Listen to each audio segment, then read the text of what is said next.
बिस्मिल्लाहिर्रहमानिर्रहीम। अस्सलाम वालेकुम। उम्मीद करता हूँ कि आप सब खैरियत से होंगे, जहाँ भी होंगे खुश होंगे।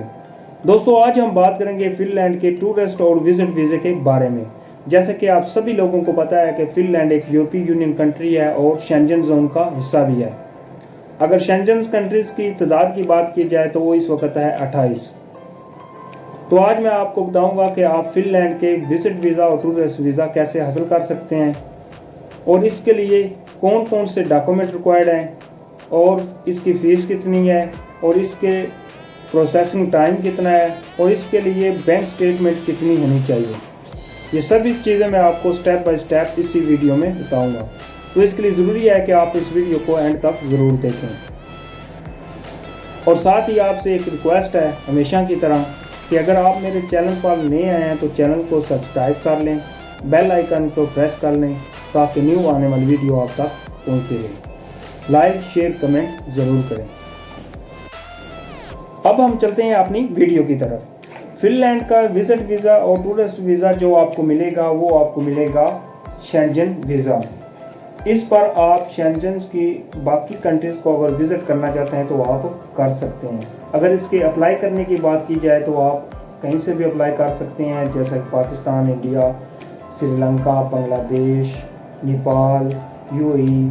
आप कहीं भी रहते हैं दुनिया में तो आप अप्लाई कर सकते हैं। उसके बाद बात आती है कि इसके वीज़ा रेशो की।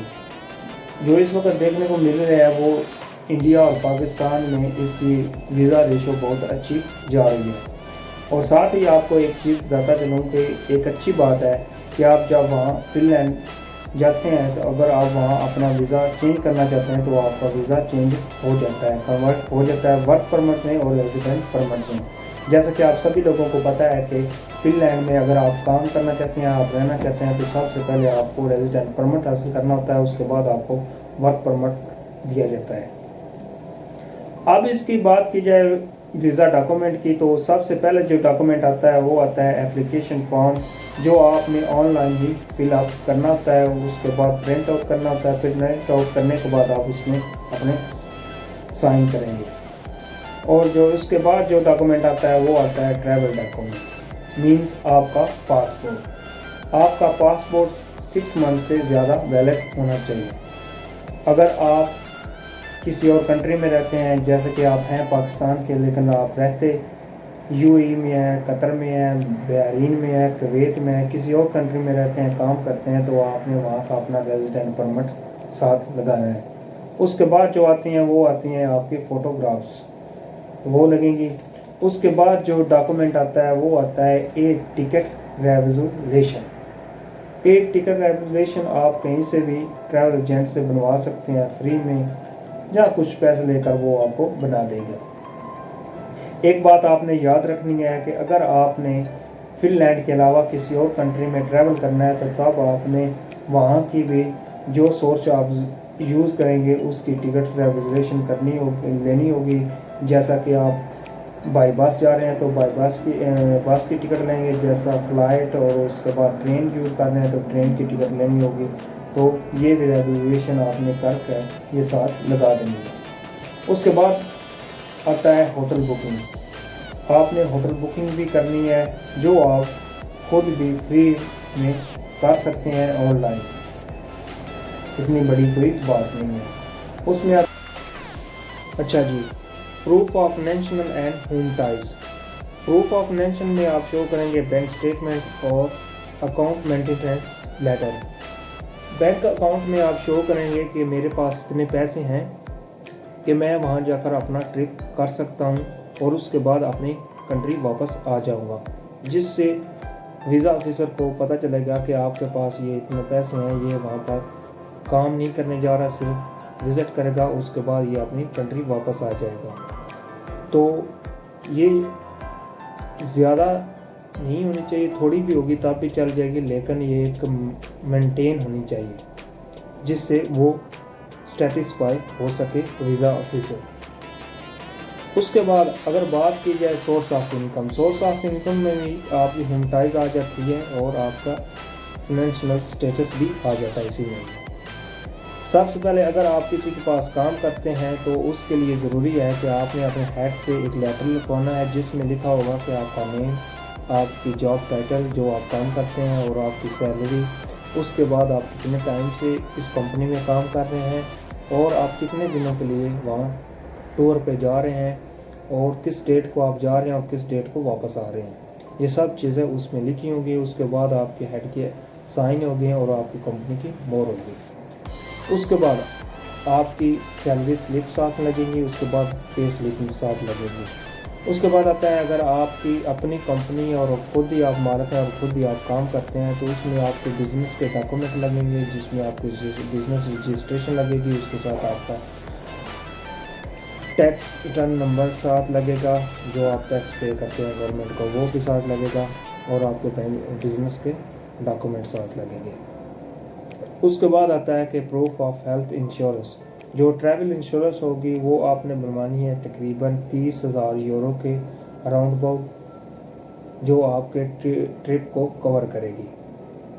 तो ये आप किसी भी ट्रैवल इंश्योरेंस एजेंट से बनवा सकते हैं इजीली। ये पाकिस्तान में तकरीबन इस वक्त आपको मिल जाएगी 6 तो 7,000 की, और इंडिया में तकरीबन 3 से 4,000 की आपको मिल जाएगी।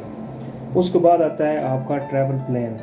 आपने ट्रैवल प्लान देना होता है कि मैं इस डेट को फिनलैंड में विज़िट करने जा रहा हूँ और इतने दिन का मेरा ये ट्रैवल प्लान है और इस दिन को इस जगह पर मैं जाऊँगा और विज़िट करूँगा। अगर आप शेंजन एरिया से किसी और कंट्री में जा रहे हैं तो वो भी आपने साथ इस ट्रैवल प्लान में बताना होता है।